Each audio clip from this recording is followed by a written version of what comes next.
Ladies and gentlemen of the interwebs, there's the old maxim, never attribute to malice what can be attributed to incompetence. There's also the other maxim, never see evil where there's just stupidity.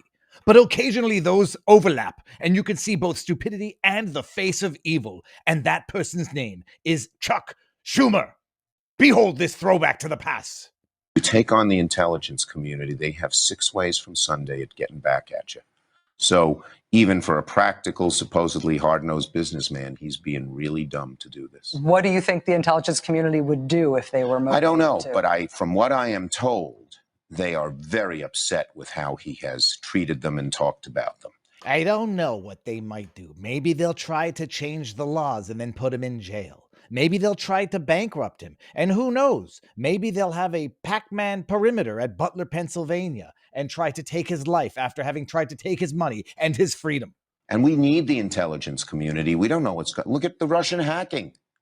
Without the intelligence community, we wouldn't have discovered it. Do you appreciate how much sense this all makes in backwards now? But I just want to go back to the beginning in a second. I think he has an agenda to try to dismantle parts of the intelligence community. I mean, this form of taunting hostility. Whether you're a super liberal Democrat or a very conservative Republican, you should be against dismantling the intelligence community.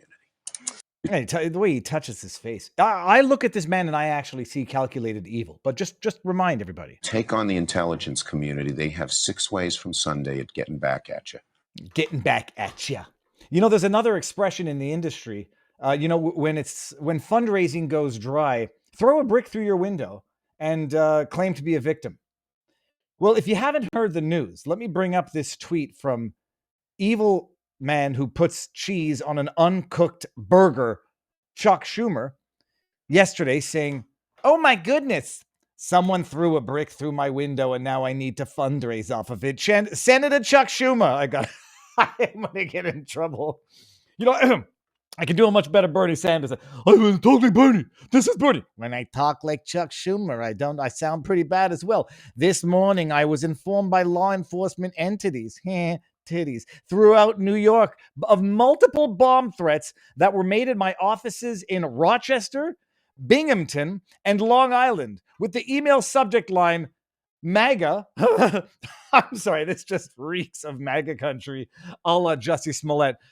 With the subject line, quote, MAGA, end quote, and from an email address alleging the, quote, 2020 election was rigged, end quote. Local and federal law enforcement responded immediately and are conducting full security sweeps. Everyone is safe, and I'm grateful for their quick response and professional response. Their quick and professional response to ensure these offices remain safe and secure for all New Yorkers. As I have said many times, these kind of violent threats have absolutely no place in our political system. No one, no public servant, no staff, no member, no constituent, no citizen should ever be targeted for simply doing their job. Senator says 3 of his New York offices have been targeted with bomb threats. The first question you might be asking yourself is, why in the name of sweet holy hell does Chuck Schumer have 3 offices in one state? Set that aside.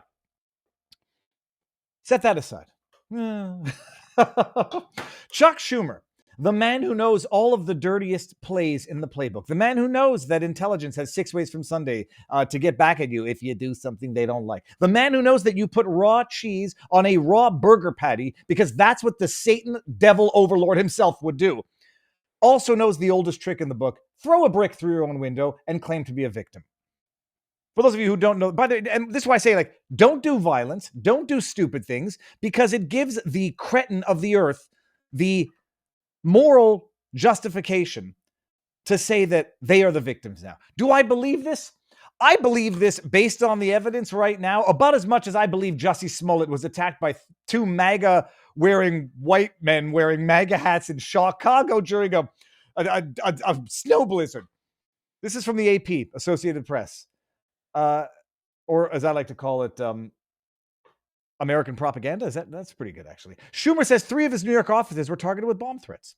Washington Senate Democrat leader Chuck Schumer said 3 of his offices were targeted with the bomb threats from an email alleging the 2020 election was rigged. Do you know who's not complaining about the 2020 election being rigged at this current point in time?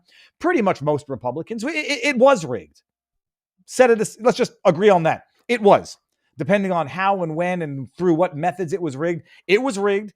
through the pre-bunking of the Russiagate hoax, which, allowed Democrats to say that Trump was a Russian agent. It was rigged through the suppression of the laptop from hell, the Hunter Biden laptop story. It was rigged through intelligence infiltrating and manipulating social media via Facebook, Twitter. It was rigged.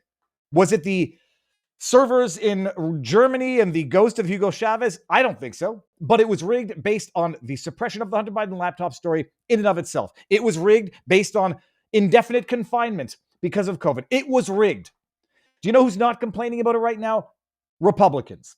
Because they got 2024, and but for the rigging of 2020, Trump wouldn't be president right now.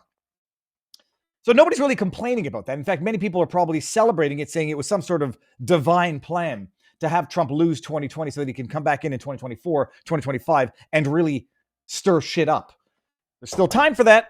Getting a little impatient. We're ending year one, and there's been some progress on the border, but there hasn't been meaningful progress on punishing those who were behind the insurrection, the Fedsurrection, that warranted 1,400 pardons for Jan 6 defendants who were persecuted by the Biden administration. It was an injustice warranting pardons, and yet somehow nobody's in jail yet or even charged yet. Okay, so set that aside. Schumer said in a statement, local law enforcement received bomb threats referencing his offices, his 3 offices, with the email subject line, MAGA. Yeah, that's what you typically do. Holy shit, it's almost as bad as having the cursor in the screenshot of the alleged threat you got. Was that Scott Wiener or was that Bang Bang McFang Fang Swalwell? It was one of the two. I think it was Wiener. One of those two idiots had the cursor in the screenshot of an alleged threat that he got. Law enforcement source confirmed that Suffolk County Police responded to Schumer's Long Island office, but could not confirm the details of the threat. The person requested anonymity because the investigation is ongoing. The U.S. Capitol Police declined to comment. Let's put this on. Do not disturb. Saying they do not discuss member security for safety reasons. Schumer said in a statement, these kinds of violent threats have yada, yada, yada. President Donald Trump lost the 2020 election to former President Joe Biden, but has falsely claimed that it was rigged. Bullshit. It was rigged. If you don't think it was rigged, you are an idiot. If you don't understand that it was rigged, you're an idiot. And you might also be a Democrat, because the Venn diagram of overlapping between idiots and Democrats is striking. Ladies and gentlemen, how goes the battle? Viva Fry, former Montreal litigator, current Florida Rumbler. My wife might be popping on this stream a little later on to talk about mitochondrial function. I've been listening to a podcast, and as I'm jogging, listening to mitochondrial function with the guy's name is Master John on Rogan. I'm like, I'm jogging, I'm smiling, and he's like, I have no idea what the hell I'm listening to. I come back and say, honey, what is mitochondrial function? She's like, we should do the Marion Mondays on a Tuesday. So let's do it. We have a throwback Thursday on a Tuesday with Chuck Schumer. We'll have a Marion Monday later on. We might save it for the Viva Barnes Law.locals.com after party. But if you're new to the channel, David Freiheit, former Montreal litigator, 13 years of practice, ran for federal office for the People's Party of Canada. When I saw Canada going to hell in a handbasket, I said, sorry, selling everything and getting the fuck out of Dodge. I apologize for swearing. Getting the hell out of this sinking commie hellhole of a country.